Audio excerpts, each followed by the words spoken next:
The Q101 Morning Crew. On Q101. It's Friday, let's go. I said let's go. Ahoy, let's go. We're waking up Chicago. Turn up the radio. It's time to start the show. On Q101 with the Morning Crew. Ahoy, let's go. Welcome to the morning show. Did I mention it's Friday? I created a monster, cause nobody wants to see Marshall no more. They want shady, I'm chopped liver. Well, if you want shady, this is what I'll give you. A little bit of weed mixed with some hard liquor, some vodka that'll jumpstart my heart quicker than a shock when I get shocked at the hospital by the doctor when I'm not cooperating. When I'm rocking the table while he's operating. Hey! You waited this long to stop debating, cause I'm back, I'm on the brag and ovulating. I know that you got a job, Miss Cheney, but your husband's heart problem's complicating. So the FCC won't let me be, or let me be me, so let me see. They try to shut me down on MTV, but it feels so empty without me. It's Q101, Brian and Kenzie. Wasted on you all of this time and all of this money. Looking forward to a stellar weekend. But before we do all that, let's go backwards a little bit. Kenzie just rolled in from the Wallen show in Wrigley Field about a half hour ago. Oh, my God. So, Fall Out Boy on Wednesday night, and last night you pulled off Wallen at Wrigley Field. Yepers. Yeah. I don't know if it's the best idea I've ever had. Yeah, 2 sold-out shows. Last night and tonight at Wrigley. So, again, if you're in that area, there's going to be massive traffic and congestion later on today with the Cubs out of town. Oh, my God. It was a cool show, though. Yeah, was it? Well, describe it to me. Tell me, because I'd never seen him. It was actually my first time seeing him, too. Okay. Because he actually, on his last tour, didn't come to Chicago because he had one of those radius clauses and he was performing at a different music festival. So it was one of his first times in Chicago. Yeah. Like, really doing the damn thing. And it's his first time coming back after he screwed up his voice. He had a big throat problem. Yeah, it was the first show in like 6 weeks. He sounded great, so that was awesome. He got that old school rock star because like the amount of bras on stage that were chucked was unbelievable. And like it was funny because normally you can hear people screaming and like the entire Wrigley Field was rumbling from laughter because he was picking them up. But he was singing passionately still. So by the end of the song, when he was shaking his hands, it was like all these bras were flying everywhere. Wait, so women were taking their bras off and throwing them on stage? Yes, which I have never. Like, I get it, like get his attention, I guess. But do what you got to do. Well, let me say, Secure the bag. That's a certainly old school rock show thing. I mean, Right. Metallica shows back in the day. The camera would go around, the spotlight in the crowd when girls would take their bras off, and it was a very big adulation from the crowd of the girls that were willing to do that, and they felt empowered. I'll tell you what. If I had to throw something, if it was like a situation, it would be underwear over bra all day because bras are expensive. And if you go buy a nice one, okay, which I'm assuming you wanted like some nice underwire support and stuff while you're at the show, like bras are $50 plus. Okay. So there's bras that are $75, $100 because you're getting good support. They last a long time. They're quality. I am not throwing that. You know how expensive the ticket was already? Under no circumstance. Now, you can't go on Amazon and buy cheap bras? I guess you could, but like, do you want to wear like a wonky bra that doesn't keep you nice and well rounded and strapped in? I got these, mandibles coming in here. My man boobies, right there. Mandibles? Yeah, mandibles, whatever things there. I could probably use a little bit. Chesticles. I got to do more push-ups. I used to have a nice firm chest. With that definition right in the sternum, but... Were you one of the people chucking a bra last night? I want to kind of pick up one and try one out. If there was also free ones laying around, I'm not going to buy one, but, You see. The man's ear, as Kramer called it. But what I did like is that right when he was done performing, he spent a solid amount of time where people were throwing jerseys and hats, and he was like signing them and throwing them back. He did an autograph session for like 25 minutes on the stage, and it was cool. He cares about his fans. I like that. What about the crowd of a Wallen show at Wrigley Field? Okay, so we had really good seats in the sense of we were not on the field, but I really wanted to be able to sit down. That was important to me. And we had the staircase in front of us. You know how like there's the guard around it, so you're not just going to fall. And it was great because nobody could stand in front of us. I'm 5'2". I could sit the whole show and see everything, which was awesome. But watching people fall down the cement staircase the entire show, I missed half of what Morgan Wallen did because I'm like, oh my God. People were so annihilated. Yeah. Face planting down the stairs. And my man goes to the bathroom and comes back and it goes, girls are in the female, or they're in the male bathroom. Okay. And they're sitting on the trough urinal going to the bathroom. Oh, listen. That was happening last night. I'm letting that process. I'm trying to process if that is admirable, incredible, or also patient zero from the zombie apocalypse starts there with that girl that leaned on the trough, that sat on the trough to go to the bathroom in Wrigley Field. I get that at these packed shows, sometimes girls use the men's bathroom and they wait for the stalls. Yeah. To sit on the trough. I'm leaning toward admirable. That's a ride or die right there. Do you know how gross that thing is? Well, to sit on it. I know how gross it is. Imagine your skin on it. Yeah. Your bare skin. I mean, if I'm not them, but then again, I have to be with them later. Ugh. There's something there. Those are the ones chucking bras. Yeah. The Q101 Morning Crew. On Q101. All right, well, we're just talking about the Morgan Wallen show last night at Wrigley Field that Kenzie attended. He'll be there again tonight. So massive traffic and congestion on the north side later on if you're going home from there. And Kenzie talked about all the bras that were thrown on stage. They are expensive. And so you should be careful with women out there throwing your bras up there. It's all appreciated. Don't get me wrong. It's wonderful, and we appreciate you. But Hannah checked in. Kenzie, I'm also short 5'1.5" and spend too much money on bras to throw on stage. Amen. Yeah. If you're gonna go that way, just Throw I your would panties. thong it. I would thong it like a Target thong, not like an. What do they expensive cost? one. What do they cost? I mean, like Victoria's Secret always has that like 5 for $28 deal or whatever. That sounds good. And that was pretty good. And I think you can go even cheaper, like if you go to like a Target or something. And that's fine because you don't need a lot of support, you know? Down there? Yeah. You see a little dental floss, depending on your outfit. You could probably make them, to be honest. My underwear would have been bad last night, though, because I didn't know what I was going to wear to this show. Yeah. And we live in Elgin. So I've actually stayed downtown for like 2 days. So we had follow-up. I couldn't drive back and then come at 3 in the morning. It would have been about 2 hours of sleep. Sure. So I've been staying downtown since Wednesday. And I went shopping yesterday for my outfit from Morgan Wallen. Okay. And I ended up getting like this like flouncy skirt. Go to Lover's Lane? And shut up. And I realized I wanted to wear like boy shorts under that. You need to be covered because if it's windy, it's like, hello. Sure. It's like Marilyn Monroe, right? Yeah. And I'm like, I don't have anything like that packed now. So when my husband went to get the car, I took his pair of boxers for the next day and I rolled them up. Like a lot to turn them into boy shorts. Yeah. Like I heavily rolled them. So that would have been a less exciting thing. I'm sure Morgan wouldn't have been excited about those getting thrown on stage. Noted less exciting to throw up some Kirkland boxer briefs up there on stage. Yeah, they were rolled a couple times to fit. Not that fun. You have to be innovative, you know. Also noted to the girls that went into the men's bathroom in the trough of the Cubs at Wrigley Field and sat on it to go to the bathroom because the bathroom lines were so long. And I know people were sitting because someone texted in and they're like, hey, a lot of people hover. Yeah. No, sitting was reported because it was extra nasty. When you're buzzed and it's probably hard, I don't know, to I feel hover. like they're taller too. The troughs? Yeah. It's hard for me to tell because I'm so tall, You're 6'4" really and a quarter. tall. You know, I can't gauge that height, but I also know when you're buzzed, it's got to be super hard for women to hover. I know that's when you normally hover when you're wasted because you're going to the bathroom outside or on a boat somewhere and there's no bathroom around. Those are the only 2 places you're drunk. Those are the only 2 places. You're definitely outside or on a boat if you're drunk and hovering. By a bonfire or on a boat, and you hover, or maybe in an alley. The bar lines are too long and girls go out to the alley. You don't have if you're okay.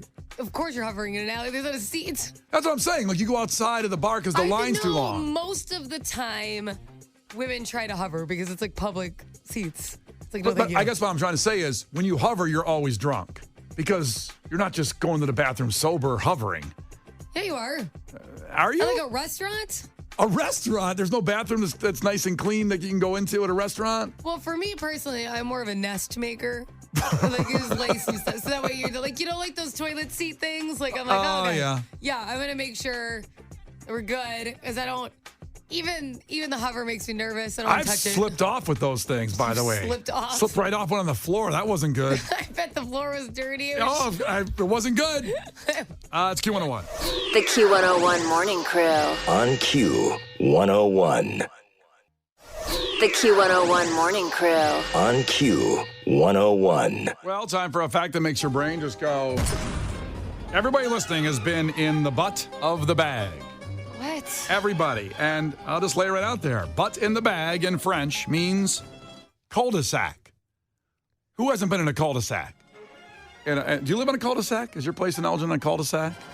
No, because that's actually when it's just like the circle. Yeah, when the road Right. ends and there's a big circle and a lot of times a basketball hoop is there. A lot of them in Naperville. Yeah. A lot of them out there. I do not live. I mean, I live in a neighborhood. So Yeah. some of them have, I'm not on the cul-de-sac part. Yeah. I guess that was first off, I don't understand. So in French, but cool, like that's how they say it, like cul-de-sac. Cul And de- it would be, I can't do a French accent. Is that your French accent? I can't do it. I just like sound like I'm speaking Spanish. I can't do it. Hey, a cul-de-sac. It's a cul-de-sac. That's Italian.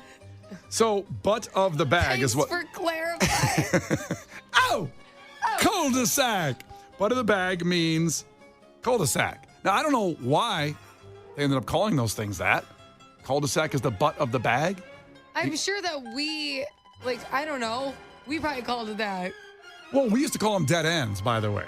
I don't know how far back you go, but the end of a street, if it ended like that, it was, he lives on a dead end. But Okay. I'm sure that sounded too negative. So I'd imagine we came up with a word, but in that word in another language means something. I don't think we borrowed it. Probably not. Who think- invented the word cul-de-sac? Did you look that up before you gave us this fact? I didn't. You could Google that for me. It'd be great. Who Jeez. who decided? We decided to stop calling them dead ends, and now it's a cul-de-sac and butt of the bag. And I just realized I also don't know how to spell cul-de-sac. you want me to spell for you? Hold on. Oh, no, I did it right. C-U-L-D. Yeah. The C-U-L-D. expression cul-de-sac comes from French. I don't know why it says that. Where it originally meant bottom of a sack. Oh, no. Well, butt of the That bag. makes a lot more sense. No. Bottom of a sack, so that would be dead end. Is that really the end of a street is the bottom of a sack? Bottom of, well, if you look at it, it kind of does look like a, do you know what I mean? It does. Do you know where I'm coming from? If you're on a drone looking down on it. Yeah. So that makes more sense. I wish bottom of a sack makes so much more sense than butt of a sack. No, butt of the bag. Butt of the bag, That's whatever you said. the actual translation of cul-de-sac is butt of the bag. I'm not sure what Wikipedia is trying to soften it up there. Maybe someone doesn't Sorry. like that. I'll report it to Google. You can report it on Wikipedia too. Yeah. I don't know why they changed it. Kelly's asking that on the text line. A dead end was fine to say. Was it that negative to say I live on the dead end? Just come down the end of the street. My house is right They there. always change things they don't need to change. Yeah. That's how the world works. Like the burger patties at your favorite restaurant. You know what I Yes. hate? Used cars. Now they call them pre-owned vehicles. Used cars was fine. I understand it. It's a used car, pre-owned vehicle. What does that exactly mean? I don't understand. I mean, I guess They're making it, zhuzhing it up. because they can charge more money. You can charge more money for a house on a cul-de-sac. and then- Previously sat in transportation device. That's where it's going to go. Wow, that's know. deep. A previously sat in transportation device. Sounds like it's never been used that way. That's my 2019 Rogue. That's what it is. I bought a previously owned sat-in vehicle. A previously sat in transportation device. Yeah. So text in if you live in the butt of the bag, in the cul-de-sac, or the dead end, It's wherever the you live. bottom of a sack. No. It's Q101, another fact that you'll remember the rest of the day and probably share it over the weekend with someone that lives in the butt of the bag, you know. The Q101 Morning Crew. On Q101. Didn't think we'd rile up the cul-de-sac people today with the fact that makes your brain go. And a cul-de-sac means a butt of the bag, and you might live in one. I remember they called dead ends, but Tony checked in 815. A dead end would require a 3-point turn. A cul-de-sac, or culo de diablo, I just want Brian to say that, he says, doesn't require any backing. Yeah, I understand, but, there's still a dead end. at the end, you still there's nowhere else you can go in the cul-de-sac. So I'm standing by that statement that it's a dead end as a cul-de-sac. Well, we got something else. Someone else texted in, and she didn't necessarily understand it, but she screenshotted the information. Kelly, it was supposed to keep traffic off of the main road. It reduces noise, pollution, and the probability of accidents. I guess that's one of the main reasons they were invented. And also a dead end does the same thing. As long as cars aren't going through, a dead end does the same thing as a culo di diablo. Yikes. Same thing. All right, well, let's move on from that and get to the story that has been captivating everybody the whole week, including Brian and Kenzie here on Q101. The Titan sub. What they found out was it imploded right when it was going down. So us even talking about it throughout the week, those guys were already gone. It's tragic and sad, and the thing just like a pop can, whoosh, under a car. That's what happened to them as they were going down. I'm happy that it sounds so negative, but we thought that yesterday. We knew that they would have run out of air yesterday. Yeah. I am happy that it was quick and they weren't in fear for 5 days. I mean, imagine the tension of that, because someone brought up a good point that who knows what any of them would have done if they went crazy, because you save more air if there's less people. Would somebody get nuts? I don't know. So in a horrible situation, if they're going to be passed away, I am happy it was quick and they didn't sit in fear. Say what you're going to say there, too. Get nuts. You mean kill one of the other people. I know. Listen, don't everybody be a hypocrite and didn't think you're in that situation. What are you going to do? I might kill everybody. Well, there's going to be somebody. It was all guys. Well, it was one guy, and one guy had his son, by the way, which is sad. And there's other stories saying you could defensive over him, maybe get in father mode. I don't know. Someone said he didn't want to go either. That he did it to please his dad. Yeah, that he was scared. Oh, I know. Terrible. And Stockton Rush, the guy that the CEO of Ocean Gate of the sub, was there. He died too. And here's what he was talking about before they went down in interviews in the past year about how he wants to be remembered. I'd like to be remembered as an innovator. I think it was General MacArthur said, you're remembered for the rules you break. And, I've broken some rules to make this. I think I've broken them with logic and good engineering behind me. The carbon fiber and titanium, there's a rule you don't do that. Well, I did. So I read about the carbon fiber and titanium, and he shouldn't have used it because, sure, he sounds like a rule breaker, but when you talk to some of the people, James Cameron, who made the movie, who's done research on this for 30 years, said it does wear down with more dives. So it was inevitable that was going to happen. There's been evidence. And here's James Cameron talking about it, the situation. I'm struck by the similarity of the Titanic disaster itself, where the captain was repeatedly warned about ice ahead of his ship, and yet he steamed at full speed into an ice field on a moonless night, and many people died as a result. And for a very similar tragedy where warnings went unheeded to take place at the same exact site, I think it's just astonishing. It's really quite surreal. He was actually kind of pissed because I think it gives these adventurers a bad name, saying just because you take a risk and do something crazy, you still should know, hey, they were saying it was the same level of a test pilot testing out something where they have maybe a 90% chance to die, like the guys that did that doing the speed of sound back in the day. These people that paid $250K, they were not thinking that when they went on this sub. No, and listen, that's not the profession of the people on the sub. Is to think the guy who created it and owns it, probably knows what he's talking about. So he's like, oh, I'm an innovator. I made it with this. It's like when you go talk to a doctor, for the most part, you believe them because they know more than you, right? I'm like, okay, sure, I'll do it. I'm like a sheep when certain people talk to me. I'm like, all right, I'm just going to listen to you. And it's sad because, if you want to do that with your own life, if you think it'll be fine, that's totally up to you. But to assure all these people that you think you're an innovator and a trailblazer and you're ignoring warnings on warnings on warnings, that's... And I know that they did sign a waiver that said it was high risk, but you'd think that the owner of the company and the captain is still always monitoring those risks. There's measured risk. There's you go take surgery, you get a deviated septum operation like I had. I remember to sign something that said you could die in surgery. Okay, I'm probably not going to die when they're messing with my nose. It could happen, but I did it so I don't snore. Although I started snoring again, so I don't know if it worked out that well. I mean, Megan's not happy. I need another surgery probably, or one of those masks. I can't do it. I can't go to the. My dad has one of those. Oh, I'm sure a lot of our listeners, if you have to use that sleep apnea mask, is it? What? Does it take emotional? Does it take away your manhood a little bit? Why would that take away your manhood? Because you're going in the bed with your lady, and everything's fine, and then you have to put that mask on. Does it take away the romance? I don't think you'd put it on and then have intercourse. Oh, I would. I think you could wait till after. Well, you can't breathe that. You're not gonna strap in and like you're gonna look like a astronaut on top of her. Yeah, but could you have super sex because you get all that oxygen in your mouth and your nose? It's opening up everything. Are you struggling to are you running out of air? Yes. So you're telling me? Yes, I am. Of course I am. Maybe you should get one and she'd probably appreciate it then. Come home, surprise Megan when she comes home. I got a super sex mask. That should be a takeaway today, by the way. A super sex mask? The sleep apnea masks are Google super sex. Super sex mask and see what pops up. Okay, we'll do that during the song. When we come back, we'll tell you after Go TA. It's Brian and Kenzie, Q101. The Q101 Morning Crew. On Q101. The Q101 Morning Crew. On Q101. I just want to tell everybody, do not do what I just did during that song and Google super sex mask. What'd you see? Don't do it. Well, first off, it's weird. There's things you might expect, like bunny latex masks. And then for some reason... Is that what you expect? Bunny latex mask is something to expect? I expected that. Did you not do that? You're like, this is my regular. It's Brian and Kenzie on Q101. We're talking about... Well, first off, we're talking about that sub yesterday, that tragic ending. It led to a discussion about the sleep apnea masks. I can't remember how we got there. I don't know, Brian. And then I said, maybe it gives you super sex because you put that on and you can really breathe better than ever with that mask on.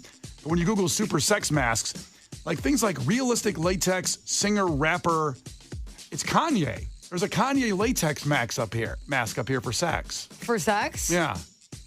I mean, well, you tell me. I'd be better wearing that mask than just me? I don't think you should wear that mask. I think that would not be a good idea as a whole. Also, our crew members checking in who wear those sleep apnea masks, like Kenzie's dad. I have sleep apnea. I couldn't do the mask either. I found a retainer-like device that really seems to work for me. You don't need to be Bane in bed. Bane? Bane from Batman. Oh, got it. Sorry, I thought you meant Vane. You're looking really hot today. Well, that was Batman. I'm sorry, that was Batman. I meant to do, you're looking really hot today. That's Bane. That was weird. Okay, sorry. Go ahead. That one was creepy. I would like to clarify. You're like, oh, your dad uses it for his sleep. He doesn't use it as a super sex mask. Have you ever asked him?